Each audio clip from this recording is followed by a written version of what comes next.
Good evening. Hope everybody is doing well. A lot of craziness since I last spoke to you, and I know I keep saying this, but I almost went live. I did. I almost went live. There was a plane that was flying around in or above Tupelo, Mississippi, and I was about to go live, and I was just gonna do some flying around of my own around New York City and talk about the situation that was going on in Tupelo or above Tupelo. But I didn't. I mean, I was paying attention to what was going on, and before I even really had a chance to go live, I heard that the situation had came to an end. Fortunately, I mean, I don't know how else to put it. Fortunately, no one passed away from it.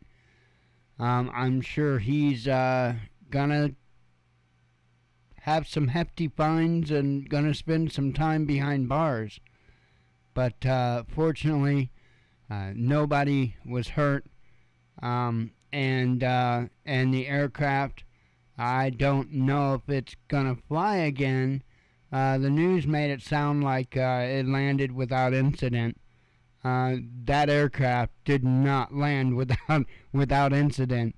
The left wing, if you were sitting inside the aircraft, the left wing was like on the ground. For the most part, it was pretty well separated from the fuselage of the body. So or the body of the fuselage. So yeah, the plane was in some pretty bad shape. It was a very hard landing. I guess it was an airport employee. How? I don't know. I guess it was his responsibility to fuel aircraft. I don't know. And I'm sure it's different with different airports, but I don't know if part of your responsibility of knowing how to fuel aircraft is to know how to start them. I wouldn't think so, because I would imagine they would either bring the fuel over to the aircraft, or if they have to move the aircraft to the fuel, most of them would use a tow, whether it be a little hand-operated tow or a larger tow, depending on the aircraft. So I don't know. I was actually, to be honest, what I was surprised by, and maybe the guy likes planes, but I was surprised that wasn't a single-engine plane. Okay, it's one thing to get one, a single-engine plane running and up in the air. But to successfully get a twin-engine plane, everything all set, everything all going, get up in the air, fly around. He knew a fair level of what he needed to do to fly that aircraft, but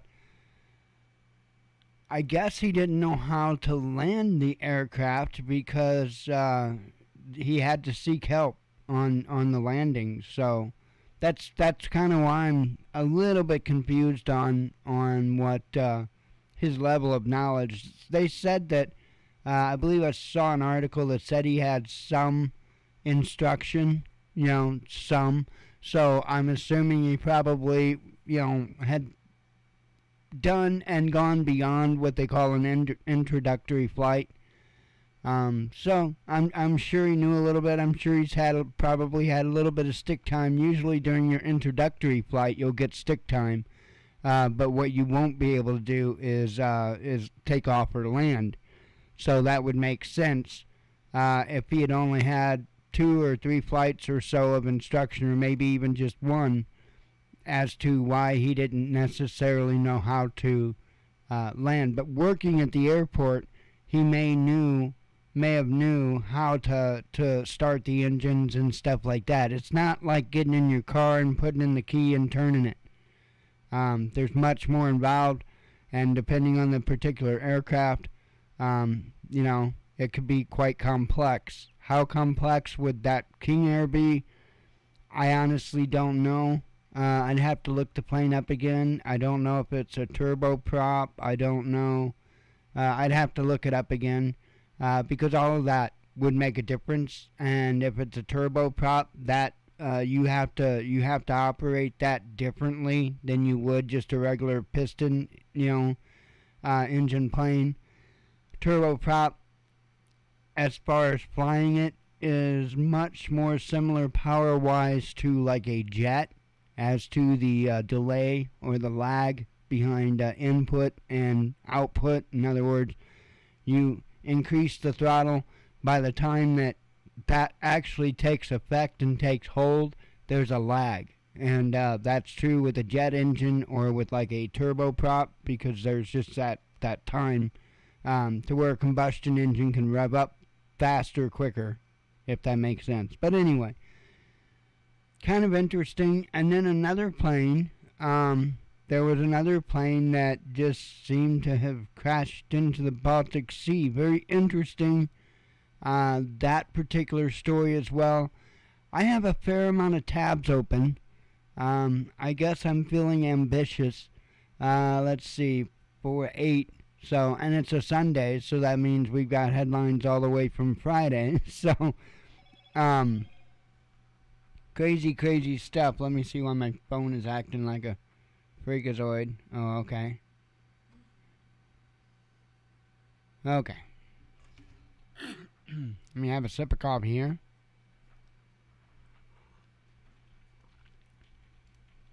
Other than that, I don't know any updates. I do need to get busy on some projects and get videos of said projects. So I'm going to get busy on that, and going to try to remember to get busy on that this week. So that'll be a couple of extra videos I'll get out. One of them is I really got to get the Anderson connectors put on the bike. I really need to get the window piece that I have for the heater. I really need to get that all set up, and I'll make a video of me doing it. I need to get that all set up and get it checked out in place, make sure everything works and functions properly, and go from there. So I would urge anyone and everyone to work on an alternative heating plan for this winter. I just have a feeling there's going to be all kinds of problems, and especially if you rely on the grid, I expect there to be outages. And if you rely on gas, I expect to see your bill just get so astronomical, it's ridiculous. I think it's going to much follow the same trend as over across the pond, which I find very interesting because we don't have the same issue necessarily. It's not like Russia has a pipeline coming all the way to the United States, you know what I'm saying? We're not reliant on our natural gas from Russia. So why they're playing games here with the prices and the availability, don't know. But I would pay close attention as things unfold. Yeah, it is. I saw that as well. The Top Gun Maverick. Yeah, we saw it as well. Awesome, incredible movie. I agree. Absolutely incredible.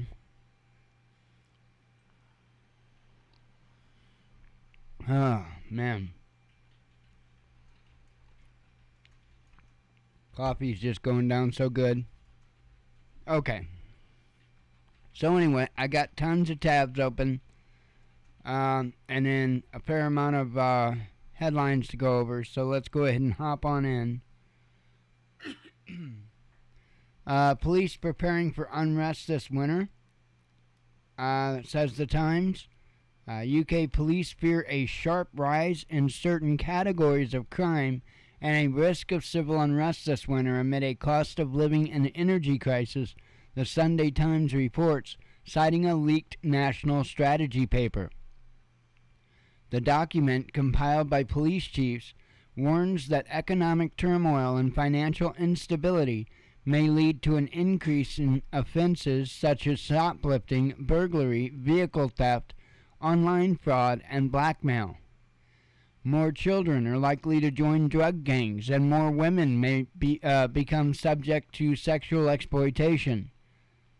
Well, I mean, I'm going to get out there on the street and try. I mean, hell, make a few bucks. Kidding. Contingency planning is reportedly underway to deal with the possible fallout from the cost of living crisis. Prolonged and painful economic pressure could create a risk of greater civil unrest, similar to the London riots of 2011, the paper is quoted as saying. Police themselves may also be affected. Greater financial vulnerability may expose some staff to higher risk of corruption, especially among those who fall into significant debt or financial difficulties, the paper said. Let's see. The gloomy forecast was revealed the day before the UK finds out the name of its new Prime Minister. Both candidates, Foreign Secretary Liz Truss and former Chancellor Rishi Sunak, have pledged to take decisive action to address soaring energy costs. While Sunak has promised targeted support for the poorest in society, frontrunner Truss has not yet revealed the details of her strategy. Civil servants have been busy with contingency planning. That's interesting. Contingency planning. According to Financial Times, Whitehall officials are now compiling stocks of carbon paper to reproduce documents in a worst-case scenario of winter blackouts. Yikes! This is crazy.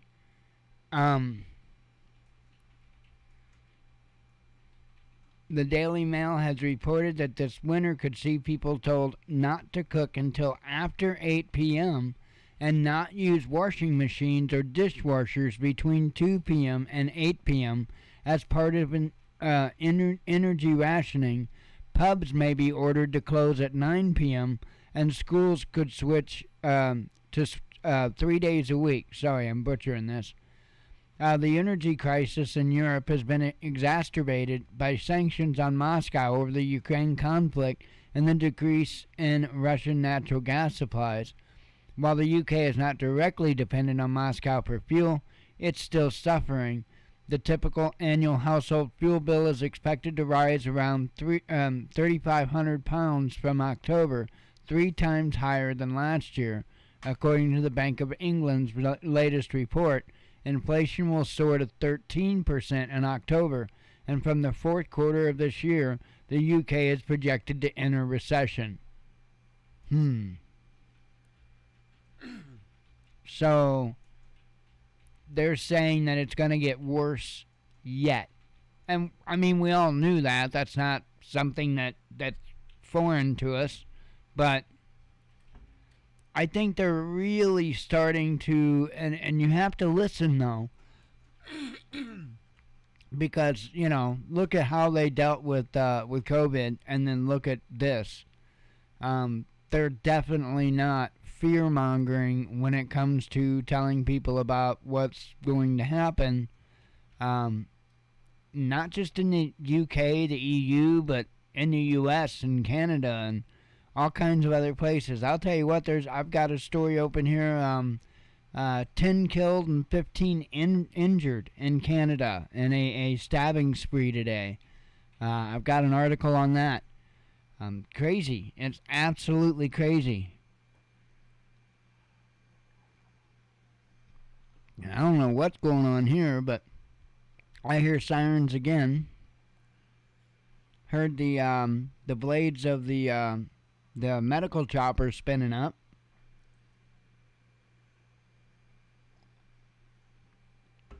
But it's probably, I don't know, 10, 15 minutes ago we heard sirens And then I just heard some just now. Insanity. I mean, it's nothing, most likely it's nothing crazy here as far as like some type of armed robbery or nothing like that. We don't typically have that, but let's see.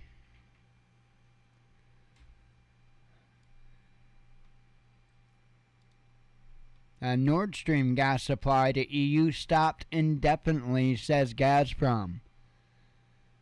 And I don't know what to think as to whether or not it's going to start back up. I don't know if it will or not. I do know that if it doesn't, that's going to put a whole lot of people in a really bad spot. And I have no idea where this is going to lead to. I have no idea. Will attacking Russia get these individuals in the EU or Germany or anybody else for that matter, will that get them the gas supply they need? No. No, it won't. But I still think that there's an opportunity or a chance that the EU and the UK, one or both, may decide to take action against Russia because the impact that this is going to have on their nation, or nations, I should say. This is going to be big. If that gas supply shuts down and stays completely down 100%, man, that is really going to put a hurting on folks over there. And it's not just going to be over there. When that happens, you can damn well bet that you can see this administration do everything they can to ship as much oil and natural gas and everything else they can over there to the UK, the EU, to help keep them afloat while American people sink. I can guarantee we're going to see that coming. Guaranteed. Anyway, Russian energy giant Gazprom announced on Friday the suspension of natural gas supplies to the EU via the Nord Stream 1 pipeline for an indefinite period due to technical malfunctions. The pipeline was supposed to restart on September 3rd following repairs to its sole operating turbine. According to the company, it received a warning from Russia's industrial regulator, oh my goodness, Rostechnezdor or Dozor, who knows, about the turbine failure. The problems were reportedly detected during maintenance work, and the pipeline will not be able to operate without proper repairs, according to Gazprom. A Russian firm said it has informed German manufacturer Siemens about the turbine failure and the need for an overhaul. Repairs on the Nord Stream 1 pipeline were originally scheduled from August 31st until September 3rd, prompting a full shutdown of gas flows to the EU. Since July, the Nord Stream 1 pipeline has been operating at a reduced capacity due to the shutdown of several gas turbines. Some were sent to Montreal for repairs and were stuck there due to Canadian sanctions on Russia over the conflict in Ukraine. At Germany's request, Ottawa announced an exemption for the turbines in July and returned one turbine, but Gazprom refused to take delivery, citing irregularities in the documentation. Gazprom has cited faulty or delayed equipment as the main reason for the 80% reduction of deliveries via the pipeline. The Kremlin said this week that only sanctions prevent Nord Stream 1 from working at full capacity. Gazprom CEO Alexei Miller also warned the sanctions could obstruct Siemens Energy from carrying out regular maintenance of the pipeline's equipment. Meanwhile, the newly built Nord Stream 2 pipeline stands idle as Germany has refused to certify it for operation. So, I don't know what to tell these nations, but it's on them. They're the ones that gave up their own energy independence so they could go green. Look at where that got them.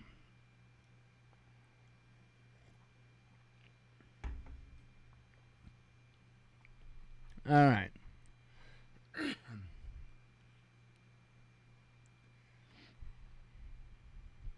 And just not to outdo the EU, or not to outdo the UK, 6 in 10 British factories at risk of closing, says Bloomberg. Some 60% of factories in the UK are at severe risk of shutting down as energy bills across the nation continue to skyrocket, Bloomberg reported on Saturday, citing a poll conducted by Make UK, a lobby group for British factories.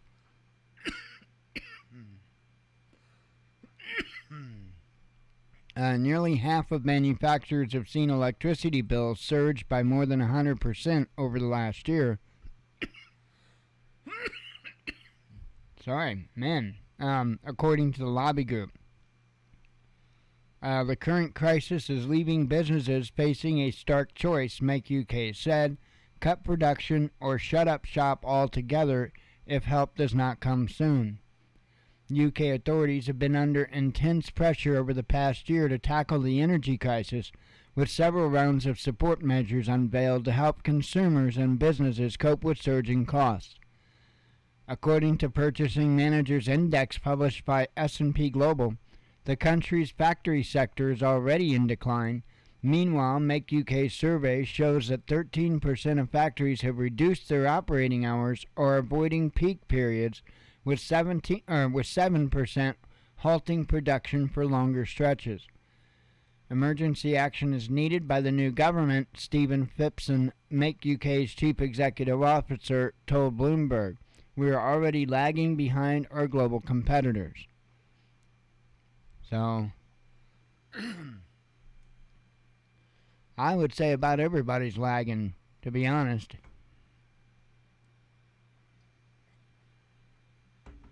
Alright, couple vapes.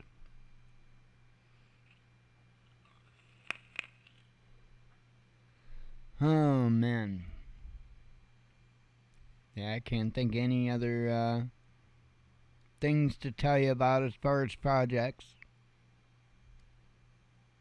Want to get that stuff taken care of, and then who knows. I need to get more diesel fuel.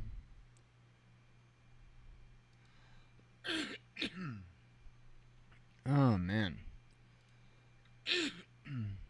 Alright.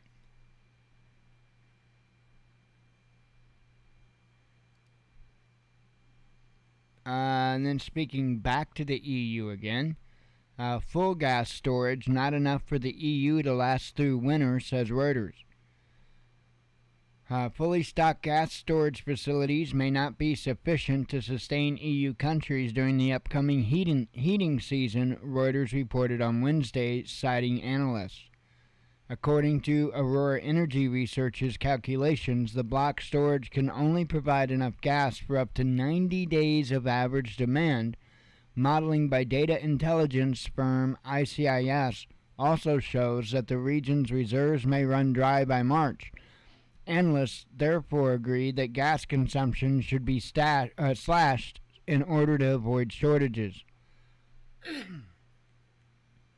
To cope with this crisis situation, demand reduction will be even more important than storage, Simone Tagliapietra, a senior fellow at the Bruegel think tank, was cited as saying.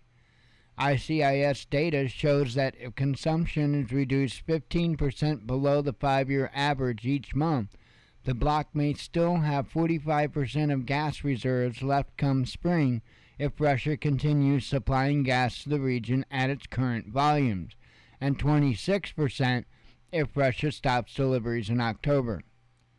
Moreover, the EU's failure to save gas this winter would affect next year's storage levels, according to Oxford Institute of Energy Studies. If Russia cuts gas flows and EU depletes its storages during the upcoming heating season, Next year's storages will be emptied as early as November, before the heating season is even in full swing.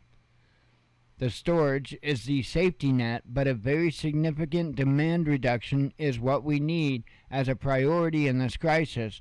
Matthias Buck, Europe director for Agora Energy Wind, told the news outlet. So,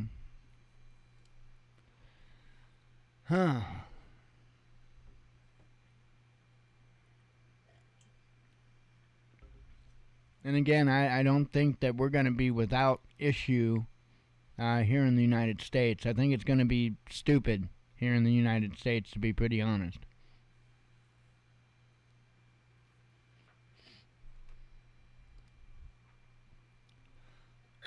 I mentioned this briefly earlier. I really don't know a whole lot about this. I'm going to go ahead and refresh just to make sure that I have the latest of information from RT. And we'll see what it has to say. 10 killed in Canada stabbing spree. At least 10 people have been killed and many others injured after 2 assailants went on a mass stabbing spree in multiple locations in a rural area of Saskatchewan province, the Royal Canadian Mounted Police confirmed on Sunday, warning that the suspects, who are still at large, are armed and dangerous. We have located 10 deceased individuals in 13 locations in the community of James Smith, Cree Nation, and Weldon, Saskatchewan, RCMP Assistant Commissioner Rhonda Blackmore said at a press conference on Sunday afternoon. The police official added that several additional victims have been injured, 15 of which at this point have been transported to various hospitals, noting that there may be additional injured victims who transported themselves to the hospital and urging them to come forward. We believe that some of the victims have been targeted while others have been attacked randomly, Blackmore added. A public alert about an incident with mass casualties was first issued at 7:12 a.m. Central Time Sunday. Saskatchewan authorities identified 2 male suspects as well as their vehicle, and since they were on the loose, expanded the emergency warning to the entire province. As the suspects are at large, we have also asked for the alert to be extended to Manitoba and Alberta, even thought at this point in time we have no indication they traveled to another province, RCMP added. The suspects are believed to be Damian Sanderson and Miles Sanderson, possibly driving a black Nissan Rogue with SK license plate 119 MPI.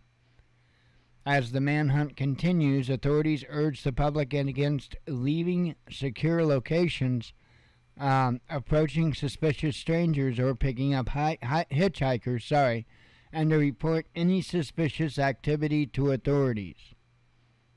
So, insane. But it just goes to show that it's not the object, it's not the weapon that somebody chooses to use. It's the intent. And it doesn't matter whether it's a knife, gun, baseball bat. You're going to have varying damage with each thing. And just because somebody's got an AR-15 doesn't mean they know how to use it. Doesn't mean they're going to be effective with it. Many times when we see knife attacks, they're not real super effective. Many times. Apparently, this one seems pretty effective. I mean, that's a lot of dead people, a lot of injured people, a lot of different locations. So I don't know. I'm sure they'll probably release at least some more information as far as motive, but kind of interesting, that's for sure. Let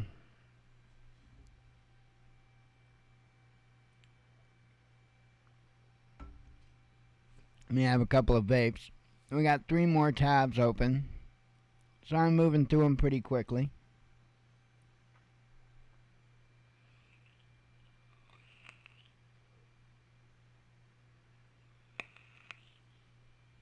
little bit of nicotine. I get too much blood in my nicotine system and it just puts me on edge.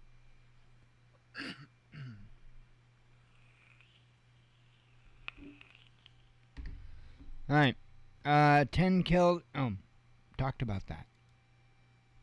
Tupelo, Mississippi pilot who threatened to ram plane into Walmart is down and in custody.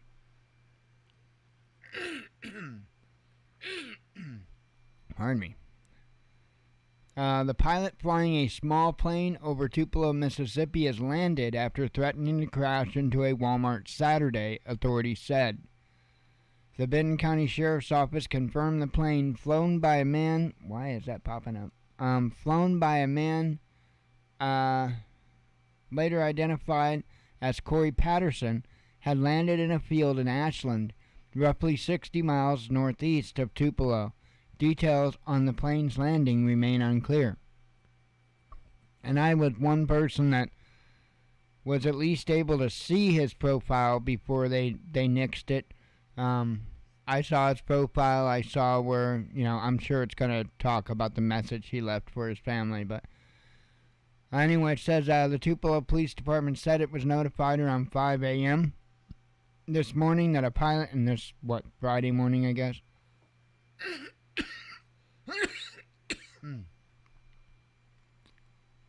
5 a.m. this morning that flying a King Air type airplane was considering crashing into a Walmart located on West Main Street. Authorities have confirmed the plane, which is believed to have been stolen, was a fixed-wing multi-engine 1987 Beech C-90A model. Authorities evacuated the Walmart and a Dodge's Eatery and gas station located near the shopping center to disperse people as much as practical. Roads in West Tupelo and near the airport were reopened as the pilot headed northeast of Tupelo, where authorities reportedly convened. The police department reached contact with the pilot while he was in the air. Patterson is reportedly believed to be an employee of the Tupelo airport. The plane over North Mississippi is down, Governor Tate Reeves said on Twitter, thankful the situation has been resolved and that no one was injured. Thank you most of all to local, state, and federal law enforcement who managed this situation with extreme professionalism, he added. It remains unclear what was behind the pilot's motive, but Patterson is taken into custody by Sheriff Robbie Goolsby. Fox News could not immediately reach the governor, Tupelo Police Department, or the regional airport for comment. So, one thing that I wish would come out more often than does, in fact it rarely ever does, is the actual motive. That really gets me when somebody will do something like this. And I know there are going to be people that say, well, that's their whole point, was to get attention. Maybe they deserve getting that attention. It's like people never seem to think of that. Maybe they deserve the attention. Maybe something's going on in their life that is absolutely so much bullshit. There's a whole lot of people, in my opinion, in this world that have reason. It's just most people, the thought of doing something like this, it's much, much darker than whatever it is that they're dealing with in life. Sometimes that balance gets tipped. And when it does, you have stuff like this that happens. I'm not making excuses for the guy or anybody else for that matter. But stress is stress, and it has the same effect on everybody's got a breaking point. When and how they break may be different, but everybody's got that breaking point. This was the, I briefly mentioned another aircraft crash that had happened, and that other one was a hard landing. I wouldn't call it a crash. But as you see here, Ghost Flight crashes into Baltic Sea. kind of eerie. I can tell you my opinion, and I'll tell you. Well, let me get into it a little bit, and then I'll tell you my opinion. Let me read you a little bit of the information, so that way it makes sense to you why I say what I do. Swedish authorities have launched a major search and rescue operation. Sorry, I lost breath for a second. After a private jet crashed into the sea off the coast of Latvia, Swedish and German media report. The jet, which took off from southern Spain on Sunday, reportedly flew over several European nations with supposedly no one in the cockpit, according to media reports. The private jet, identified by the German tabloid Bild as a U.S.-made Cessna aircraft, was heading from the southern Spanish city of Jerez to Germany's Cologne. According to media, at least 6 people were on board, including a pilot, a man, a woman, a young girl. Their identities have not yet been made public so far. The pilot reported some, now listen to this, air pressure issues in the cockpit soon after takeoff, but the jet continued its flight, according to Bild. Air traffic control officers lost contact with the aircraft at some point as it was over the territory of southern France, according to the media. French and Spanish fighter jets were then scrambled to check up on the plane. So, air pressure issues. What I'm thinking happened is that he somehow didn't have a proper mixture of oxygen in the cockpit, and I think he had autopilot set, and he was, I guess he just blacked out. I'm assuming the pilot blacked out along with all the passengers, and the plane just ran until it ran out of fuel. You know, I don't know if they would have been starved so much oxygen that they would have died. I don't know. You know, I don't have any of those types of details or even knowledge on the matter. But I do know it sounds to me like the people in that aircraft were not conscious, and that autopilot was set. So it's crazy. Let's see. Goes on to say, according to Bild, the fighter jet's pilots who discovered the private aircraft still flying failed to spot anyone either in the cockpit or in the cabin, yet they allowed the jet to continue on its course. The private jet did not land in Cologne and continued its flight northeast. Another fighter jet was scrambled from a German base in Rostock, according to Bild. Its pilot also failed to find out what was happening on board, although the military aircraft escorted the private jet up to the northeastern German island of Rügen, the paper added. According to the Flight Radar 24 monitoring website, the Ghost Flight, as it was already being dubbed by some media, maintained a steady altitude of 11 kilometers and a speed of around 670 kilometers per hour for most of its flight. After it had flown over the southern tip of Swedish island of Gotland, it started losing both speed and altitude before eventually disappearing from the radars over the sea northwest of the Latvian city of Ventspils. The Swedish Maritime Administration and the nation's Coast Guard sent a helicopter and an airplane to the potential crash site. A Stena Line ferry was also diverted to assist the rescue efforts, the Swedish media reported. There is no hope for survivors, Johan Allen, a Maritime and Air Rescue Center official, told the Swedish media, adding that the crash was only a matter of time. The Swedish Maritime Administration also said that small pieces of wreckage and oil slicks on the water were found at the potential crash site. The circumstances surrounding the ghost flight remain largely a mystery. It is not the first such incident, though. In June, an unidentified aircraft managed to fly over several European nations without approval before its crew vanished without a trace.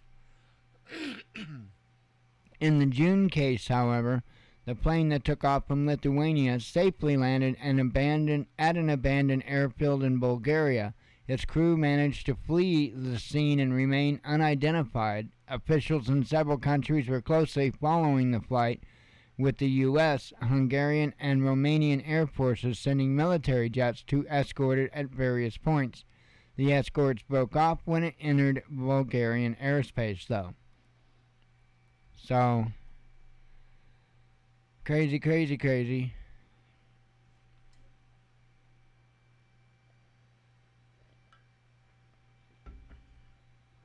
And I'm only guessing on what happened. Again, not knowing who the individuals are, there could certainly be even more, more to it, but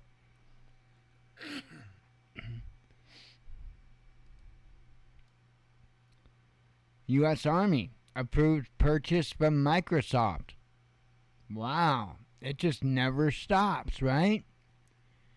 The U.S. Army has received clearance. You have clearance, Clarence, to start taking deliveries of new combat goggles made by software giant Microsoft, pushing forward with the deal that had been placed on hold because of concerns that the devices might not work correctly.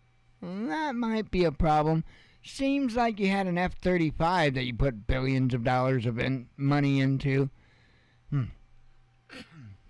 The purchase will be the first under a contract that could be worth nearly $22 billion over 10 years if the goggles perform as intended and all of the Army's options are exercised.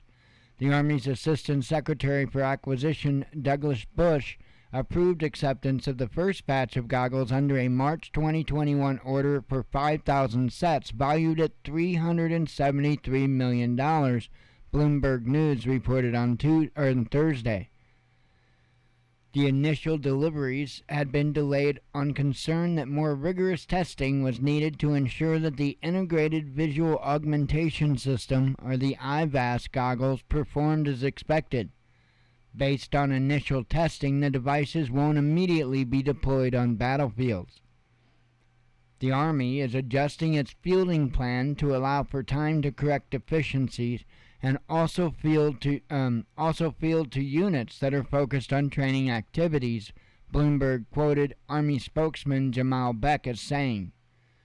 Microsoft publicly markets the standard IVAS augmented reality headsets, known as HoloLens, at a base price of $3,500 for each set. So I know you're all going to run out to get one, right? The Pentagon made a $480 million deal with the company in 2018 to develop a military version of the goggles. The bigger contract followed 3 years later, calling for Microsoft to supply as many as 120,000 IVAS sets to the Army. Damn, I would just like an HP Reverb G2 and a video card big enough to power it so I could fly with 3D. Damn, what do these goggles do? Let's see. The value of that deal works out to more than $182,000 per set. Yeah, I only need about, $1,100-$1,200. Come on, Microsoft, hook me up. Microsoft also will provide spare parts and support services. The goggles project holds a hologram over a soldier's field of vision in combat, giving troops more information about what they're seeing. Similar to heads-up displays used by pilots, the IVAS also has night vision capabilities. Some Microsoft employees protested the company's initial IVAS deal with the Army in 2019, saying the military version would be used to help people kill. Workers posted an open letter to Microsoft executives demanding that the contract be canceled.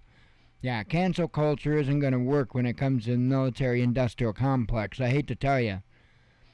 Intent to harm is not an acceptable use of our technology, the disgruntled employees said, adding that the goggles would turn combat into, now listen to this, into a simulated video game. Microsoft President Brad Smith stood by the Army deal, saying the people who defend our country need and deserve our support. Now, what does he mean by it turns combat into a simulated video game? Well, let me tell you what it means.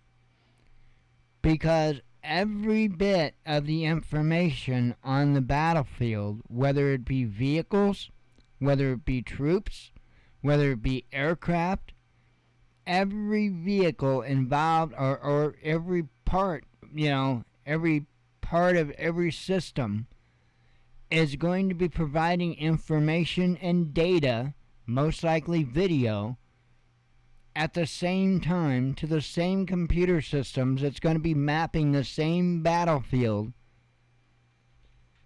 It is going to be the most high-tech battlefield you could imagine.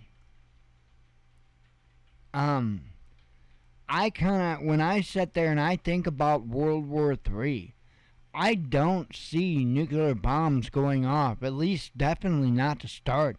But I do see these battles with technology that we have not even dreamed of, as far as us, civilians and stuff we haven't even imagined. And I think we're going to see a lot of this stuff unfold. In every nation, I think every nation is going to go through this, for the most part. I think it's going to be insane. But I understand what the employees are saying. At the same time, I also understand that you have to keep up with or surpass the technology of a potential enemy. And fortunately, to a bunch of dipshit policies, we've got a few enemies out there. So, there again, I do too, for my dipshit policies. So, hey.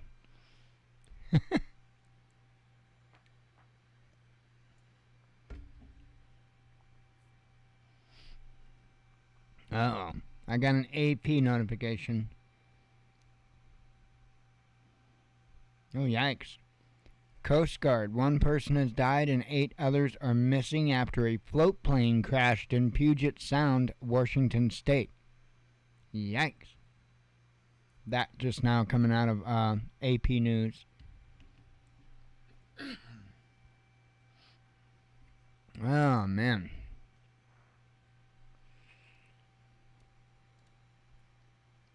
Crazy, crazy times. Let me go ahead and close that. Give me a few vapes. I'm not like in a massive hurry or nothing. I mean, as soon as I get off of here and I get the shades drawn and all of that, Blue and Jen will just abuse me. And they wait until I close the curtain so nobody can see. It's horrible. It's horrible.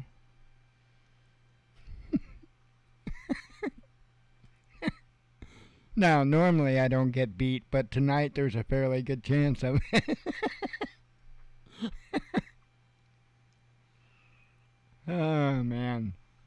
I mean, so if I'm not here for tomorrow night's show, it could be Jen, or it could be Hillary. I mean, either way. Just saying. Alright. Let's do some headlines and get out of here before I get myself in trouble.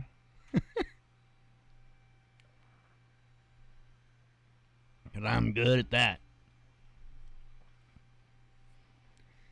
India won't support Russian oil price cap, says an expert. Risk of civil... Oh, by the way, Friday's headline. You'll send the National Guard, huh?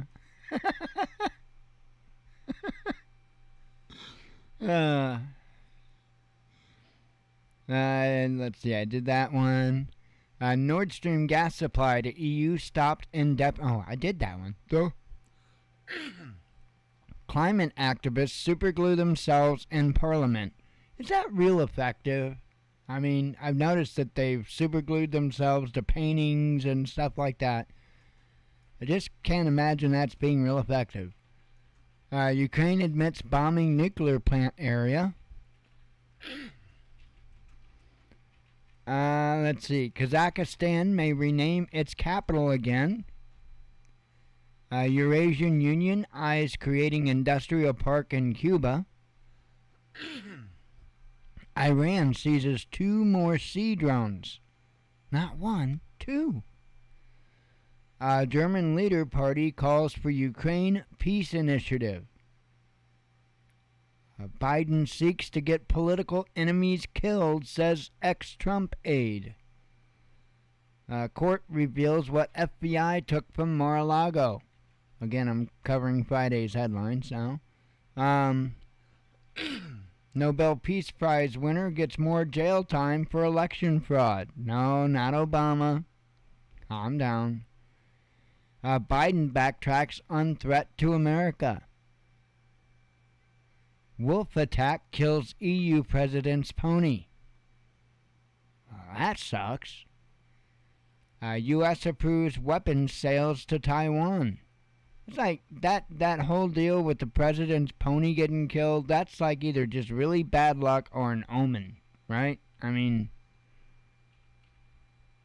European officials blame Russia for Nord Stream troubles. Did I say U.S. approves weapons sales to Taiwan? If not, I did now. U.S. Army approves purchase from Oh, I covered that. Ukraine nuclear plant targeted again, says an official. Taiwan ship magnate to fund warriors against China. Uh-oh. What am I getting booped for? Oh. Same thing on the float plane. U.S. troops offered extra time off. U.S. troops offered extra time off if they stop getting arrested. That's a good deal, right? You get extra time off if you just don't get arrested. Good deal, right? Kiev attempts another raid near Zafiroji Nuclear Plants, says a local official. Let's see. Oh, we are on... That was yesterday's news. So we are on yesterday's news. That was kind of quick.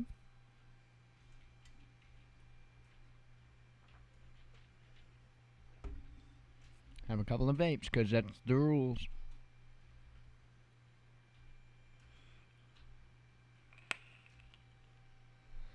Oh, man. By the way, I have fully recovered.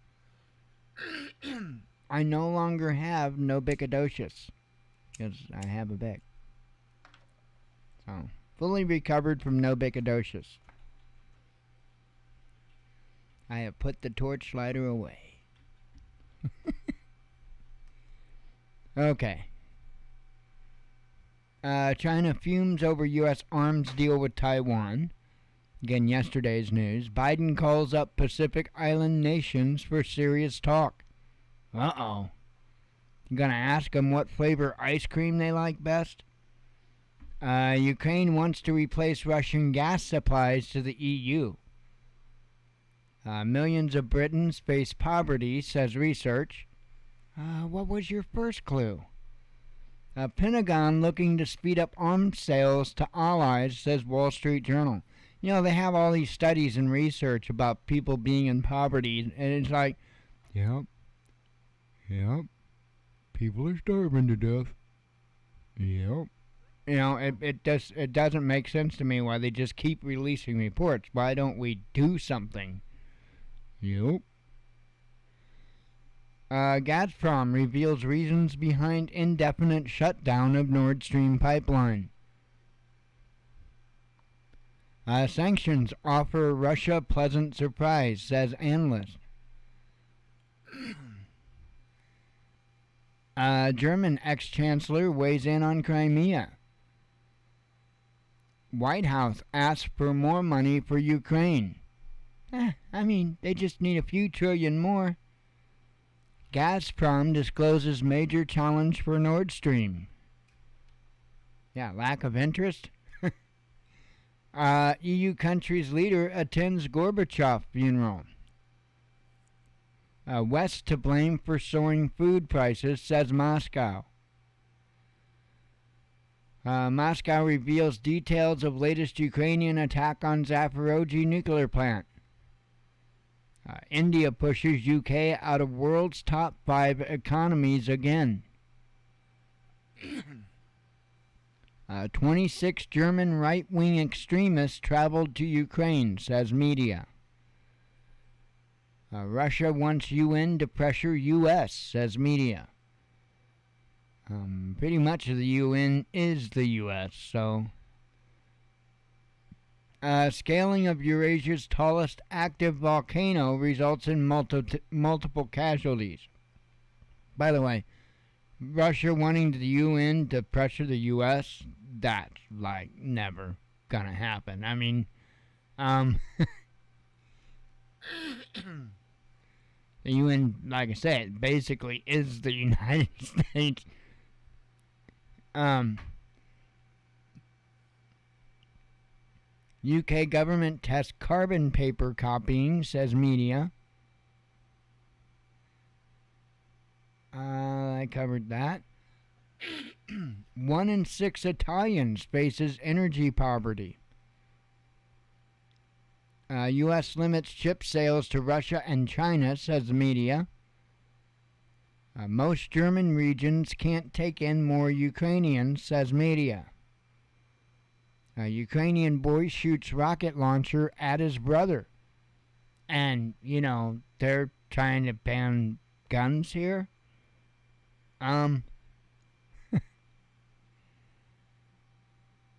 Turkey warns NATO member of serious consequences. U.S. rules out Russia visa ban. Pope overhauls Knights of Malta. I don't know if he now made it Knights of Malta milk or what, but I like malted milk balls. That used to be my favorite candy, but I think that's a little bit far away from the point. Mass anti-government protest hits Prague. Well, I get me them for Christmas, man. I used to always get malted milk ball Whoppers, Whoppers brand typically, and but I like the ones. I like the failures. That's my favorite. My favorite Whoppers are the ones that just didn't bloom. You know what I mean? You got the chocolate ball, but there's no malt inside the ball, but there's just this real hard chewy thing. Those are my favorite. The mistakes are my favorite. Anyway, NASA reveals what's next for troubled moon rocket. Chechen leader says his time has come. Well, good for you. Israel wants foreigners to report falling in love with Palestinians. Sounds a little bit like genocide to me. Barack Obama wins Emmy. And he might have won Amy, too. Who knows with that family? India boosts purchases of Russian oil, says media. Oh, we're on this morning's news, by the way. Which means, by contract, I get a sip of coffee and a vape.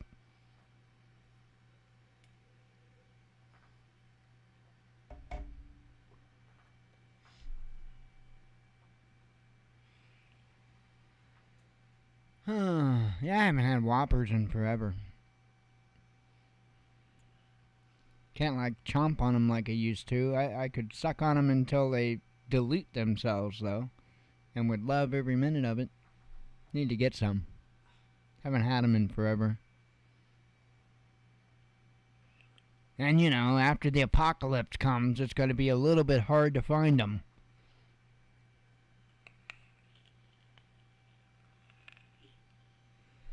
Of course, I could gather together all the materials and I could become the Whopper giant of the nation.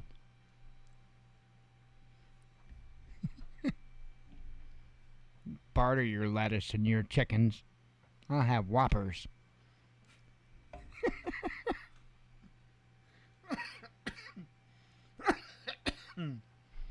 Yeah, I know. I'll lay off the drugs. Tomorrow, maybe. uh,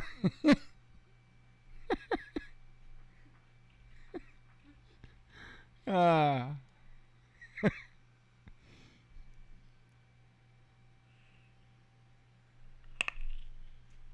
be the Whopper King. There we go, the Whopper King. And I'll have a Burger King crown on.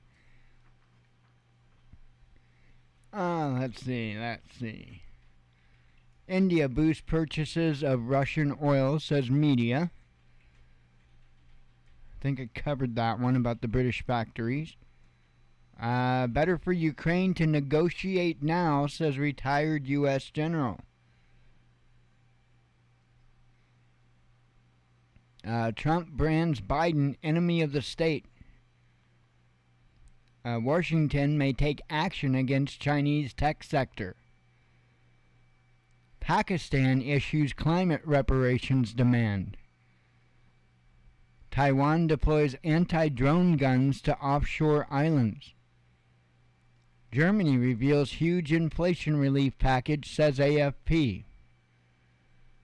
Moscow speaks out on Putin's G20 trip. Full gas storage not enough for EU to last through winter, says Reuters. Well, actually, I think I covered that one. Russia is unreliable energy partner, says Germany. What was your first clue? This is like news? Now? EU companies seek exemption from anti-Russia sanctions. EU to blame for Nord Stream 1 lying idle, says Russia. China flies quasi-satellite in near space. Orthodox Church threatens rich Russians with hell. You're gonna go to hell if you don't give us 10%. Kiev threatens pro-Russia Ukrainians with jail terms. At least that's not hell, right? I mean, damn, yo. U.S. ambassador leaves Russia. I would leave Russia too if you're gonna go to hell. I mean, hell. Pun intended. Italy's energy imports costs to double to 100 billion euros, says Reuters. Pounds, euros, whatever. Germany acting like enemy of Russia, says Medvedev. Or however you say his name. West and Russia will eventually strike a deal, says the Kremlin. Mark Zuckerberg displays MMA skills in training clip. And I thought that was awful interesting. Because I think there's more to it than just the surface. I think there's supposed to be some type of a psychological impact that this is supposed to have on people. Is it kind of a signal, a bat signal, if you will, to the left? I don't know. I just something sits real odd with this and why this came out. I don't know. I'm sure it's something to do psychological though.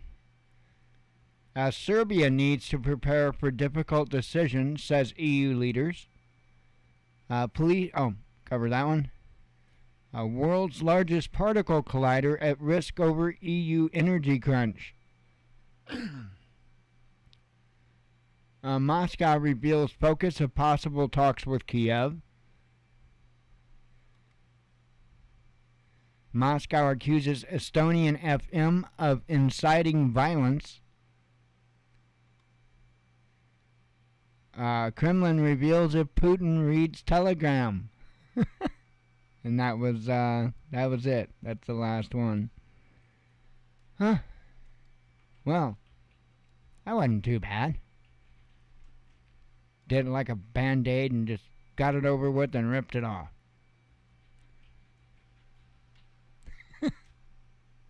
I'm not that guy. I'm the guy that slowly pulls on it going, fuck, damn.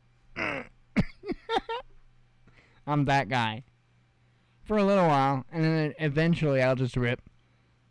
So I guess I'm both guys. But anyway, I'm going to get out of here and relax. I hope you all have a good evening. God willing, we'll be back tomorrow. I hope to see you then. As always, God bless you. We love you. Be one with your spirit. And shalom.